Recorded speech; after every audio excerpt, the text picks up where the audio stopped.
Exactly. So, yeah, are you going to do 3 minutes, 2 minutes, 1 minute?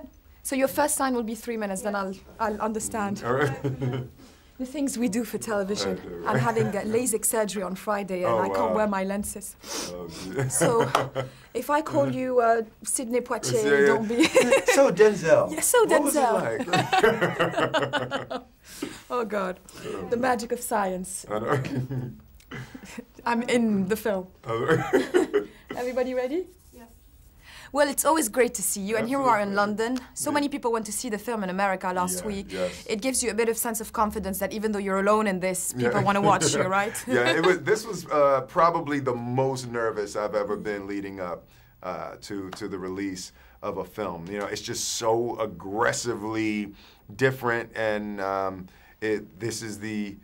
we took the artistic approach to making this film when there was probably a little safer way to make it. So it was the vision for the film was something we're very proud of. So the fact that people are going to see it is great.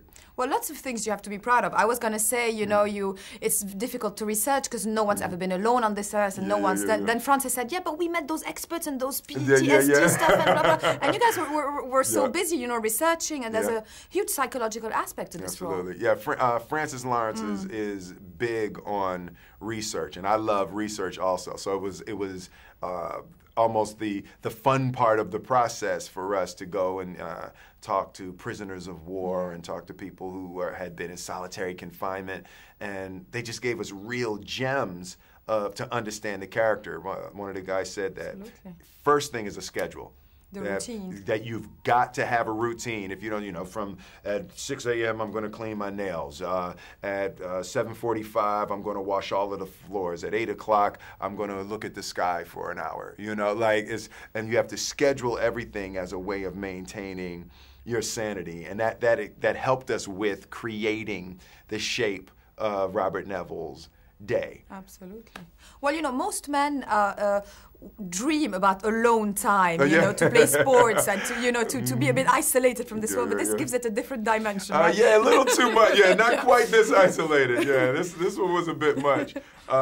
You know, for me, it was such a great learning experience, just as an actor, to have to create in a whole new way. There's no one to talk to. Another thing that the people we research with said is that your mind, in order to defend itself, will give life to anything.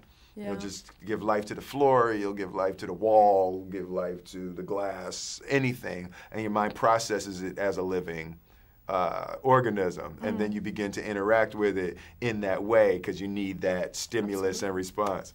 Yeah, it's kind of scary. It's also scary that everything was real, from your abs, which apparently you saw that. You saw that with. I saw that with great admiration. Yeah. So next time you see, you know, just because it's out wide too. It's like it's not the tight inside. It's out really wide. Yeah, it's all pure professional,ism, I know. Plus, you had, you know, the real New York isolated, which is something. It's a city that has never been empty. It adds such a wonderful emotion to the film. It's like probably 6 or 7 shots that open the movie of empty New York. And I've seen the movie in 5 countries, and immediately the audience goes dead silent. Yeah, it's when scary. You see those shots, and it's chilling. You realize, like, you've just never seen. It's like, how is New York empty? What in the hell happened if New York is empty, you know? And it sets such a mood, and I think Francis did a genius job, and it was a big decision to actually film them. Right, to film it that way, to go through the hard work, hundreds of PAs, the production assistants, clearing the streets for the shots, and then getting them in traffic and police and all of that, you know. So I think it paid off. Oh, absolutely. Well, you know, it's a new year, and everybody has New Year resolutions, but does a big, high-profile, powered family like the Smiths have any resolutions? You know, in general, we don't make New Year's resolutions. The idea is, if you can make it for New Year's, then why can't you start now?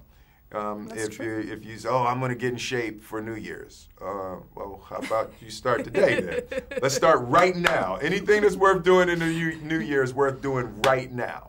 It's true. Well, I guess this is the secret of the success of the Smiths. Do you feel, you know, we've met for so many movies, Hitch, and then Men in Black, and then, you know, it was Pursuit of Happiness last year, and this all very different, but it shows that you can do lots of things. Do you feel confident that you can stretch yourself in different fields? You know, I feel confident that I want to try. I want to continue to try different types of movies, and I want to, you know, be able to experiment and explore different types of characters. And you know, there's an old cowboy saying, "I'm gonna ride her till she bucks me." All right? Bucks is good. Bucks is always.